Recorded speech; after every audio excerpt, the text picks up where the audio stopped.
Let me be very clear. Those who seek to blame others are themselves the problem, and we will have zero patience or tolerance of that. This is also a moment to apologise once again to all those who were hurt, to all those who were let down, who no longer felt it was their home, who suffered the most appalling abuse. And I understand that some people won't like the changes that we've made. Tonight, something extraordinary just happened in British politics. A moment that's already sending shockwaves through Westminster and beyond. Sir Keir Starmer, the man who spent years trying to rebuild Labour's image, just delivered one of the most blistering, unapologetic speeches of his career. It was part confession, part confrontation, and I say this with all candour. If you don't like the changes that we've made, I say the door is open and you can petition. Not yet, no, because you know me, I'm not very technical at stuff like that. I was going to start differently, but it's your show, you do what you want.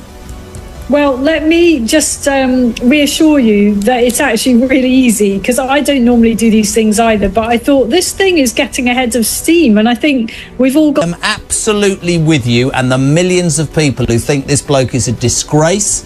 He has no plan, he has no conviction, he has no backbone. I don't buy this government at all. It makes me furious with the shambles that was the Tory party.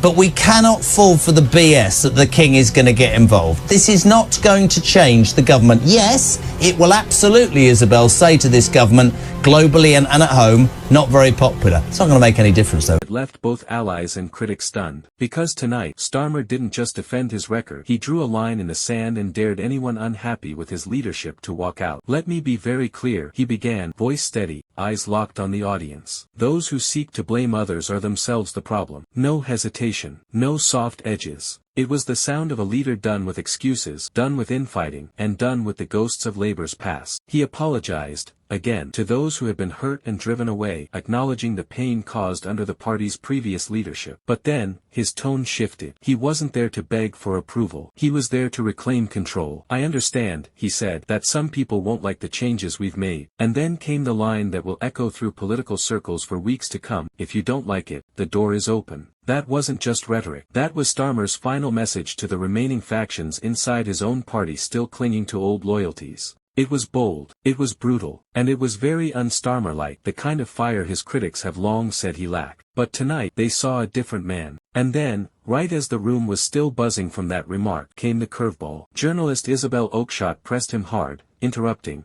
challenging, refusing to let him slip into talking points. What followed wasn't your usual political interview. It was a clash, raw, unscripted, and frankly uncomfortable. Starmer tried to steady himself, but OaKeshott wasn't giving him an inch. You know me, she shot back at one point. I'm not very technical about stuff like that, but I do know when someone's dodging a straight answer. Starmer, visibly tense, attempted to regain control. Let me just reassure you, he said, this is getting ahead of steam. But I'm absolutely with the millions who think this bloke, meaning the Prime Minister, is a disgrace. He doubled down, calling the government a shambles and a circus with no conviction, no plan, and no backbone. And you could feel it, this wasn't just politics anymore. It was personal. Starmer was speaking less like a barrister and more like a man who'd had enough of watching the country spiral. OaKeshott didn't back down. But you can't just rely on fury, can you, Sir Keir? She countered. You've got to offer something better. And that's where the tension peaked. Because for all his fire tonight, the question still hangs heavy. What exactly is Starmer offering? He's slammed the Tories, distanced Labour from its own scandals, but has he truly convinced the public that his Labour would be different? The audience watching at home could sense it, the unease, the friction, the struggle to move from attack to vision. As the exchange wrapped, OaKeshott made one final jab. You talk about global change, but this government isn't popular at home or abroad. Do you really think your words will make any difference? Starmer paused, then delivered one of the calmest, yet most defiant, responses of the night. Maybe not tonight. But change doesn't happen because you wait for it. It happens because you demand it. For the first time, even his critics had to admit, that line hit home. By the end of the interview, viewers weren't just talking about policy or politics. They were talking about the moment Starmer finally showed steel. Whether you see him as Britain's next Prime Minister or just another polished politician, one thing's clear, tonight, Keir Starmer stopped trying to please everyone. He picked a side, his side. And for better or worse, that could be the turning point that defines the next election. Because in British politics, the fight for conviction has only just begun.